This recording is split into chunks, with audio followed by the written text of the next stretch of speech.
मेरे UP board के सभी शेरों श्रेणियों का एक बार फिर से एम के सर जी के चैनल में ताबड़तोड़ स्वागत है। क्लास 10 मैथ में पास होने का तरीका, पास होने का ट्रिक और क्लास 10 मैथ में कुछ न आए तो क्या करें और इम्पॉर्टेंट टॉपिक यहाँ पर 3 in 1 वीडियो आप लोगों के सामने बनाया जा रहा है। 7-8 मिनट का वीडियो चलेगा, इसको पूरा देखिए और अपने अंदर का जो डर है, दिल जो धक धक जो कर रहा है मेरे भाई, उसको निकालिए और यूपी बोर्ड एग्जाम 2024 में गर्दा गर्दा मचाइए। ठीक है ना। देखिए यहाँ पर लिखा गया है कि मैथ में पास होने का तरीका। आप लोगों को कई लोग अपना अपना सुझाव देते हैं, लेकिन मेरा भी सुन लीजिए, शायद आपको पसंद आए। मैथ में कुछ ना आए तो क्या करें, इंपॉर्टेंट टॉपिक 3 in 1 वाला वीडियो है। ठीक है ना। चलिए भाई, देखिए आप लोग पहले मुझे बताइए, स्टेप मार्किंग का नाम सुने हैं ना। देखिए ये होता क्या है, मैं आपको एग्जाम्पल सहित समझाऊंगा। जैसे मान लीजिए आप लोगों के सामने अभी देखो, यहाँ पे अंदर सारा मसाला लिखा गया है, बहुत सारा मसाला इसके अंदर है। ठीक है ना। तो मैं आपको बता रहा हूँ, जैसे मान लीजिए यहाँ पर एक क्वेश्चन लिया गया है। ठीक है ना। कह रहा है कि इसको सिरधराचार्य के द्वारा जो है, सूत्र के द्वारा इसको हल करिए। ठीक है। और मान लीजिए आपको ये करड़ी देख करके, रूट देख करके डर लग रहा है, अरे यार आप क्या करें। तो यहाँ पर स्टेप मार्किंग को समझने के लिए मैं इसको थोड़ा सा हल कर दे रहा हूँ। जैसे मान लीजिए ये सवाल होगा, आप इसको फिर से लिखेंगे। ठीक है ना। आप इतना काम जब कर लेंगे तो बच्चा बच्चा जानता है कि भैया इसको हम लोग तुलना करते हैं।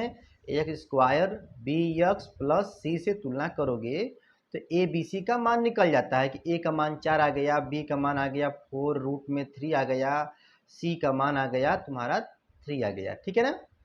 इतना काम मान लीजिए थोड़ा बहुत आपको 2 लाइन करने आ रहा है।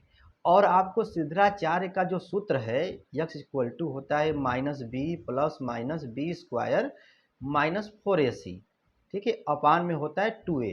आप इतना काम कर लिए, मान लीजिए आप इसमें जो abc का जो मान है उसको भी आप हल कर लिए और बाद में आपको नहीं आ रहा है या किसी कारण से आपका क्वेश्चन छूट गया, तो मेरे भाई स्टेप मार्किंग का मतलब होता है, जैसे मान लीजिए ये 2 नंबर के सवाल हैं तो 2 नंबर में आपको 1 नंबर जो है एग्जामिनर साहब जरूर देंगे।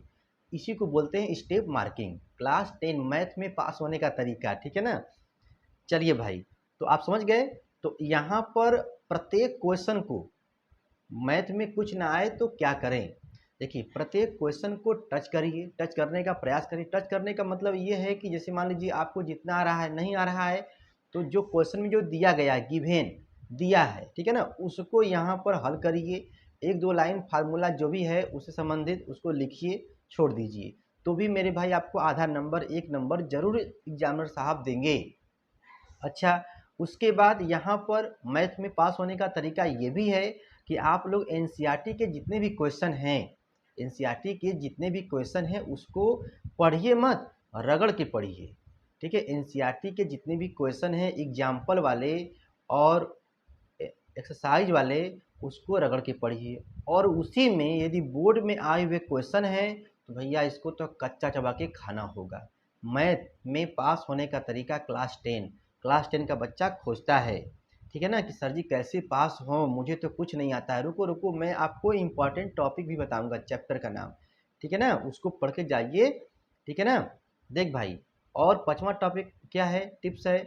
20 नंबर के आपके ऑब्जेक्टिव क्वेश्चन आएंगे, आपको पता है ना।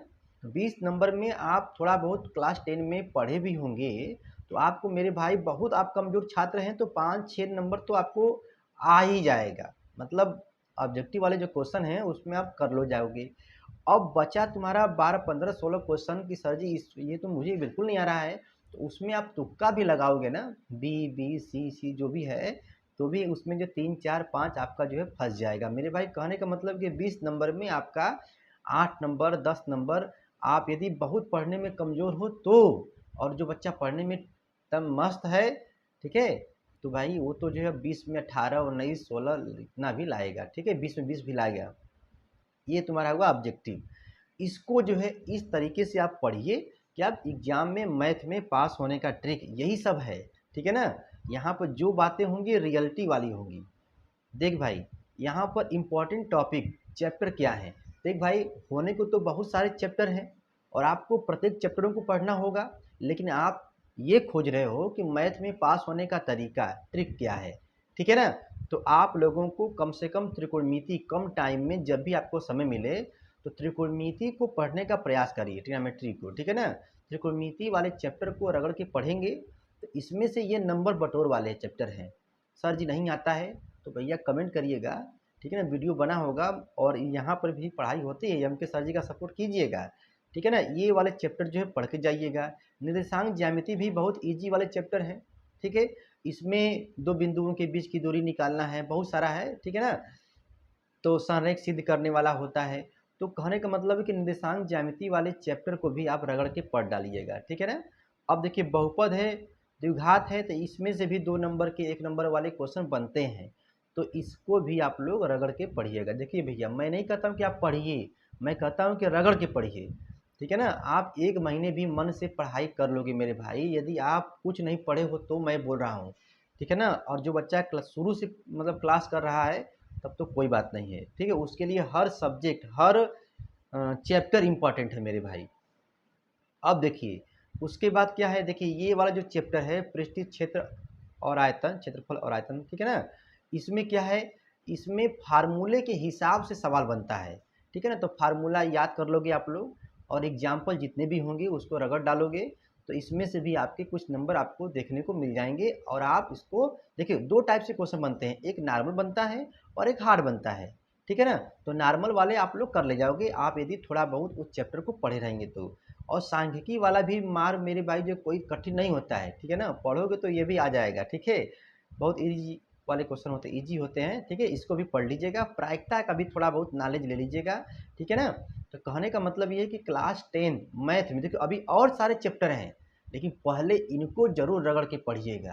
क्लास 10th मैथ में पास होने का तरीका, मैथ में कुछ ना आए तो क्या करें, ठीक है। और मैथ में इंपॉर्टेंट टॉपिक चैप्टर क्या क्या है मेरे भाई, तो एम के सर जी के द्वारा आप पढ़ रहे थे, सुन रहे थे, ठीक है। और नए होंगे मेरे भाई तो घंटा घंटी दबा देंगे, मुझे पता है। एम के सर जी का थोड़ा बहुत सपोर्ट कीजिए, ठीक है।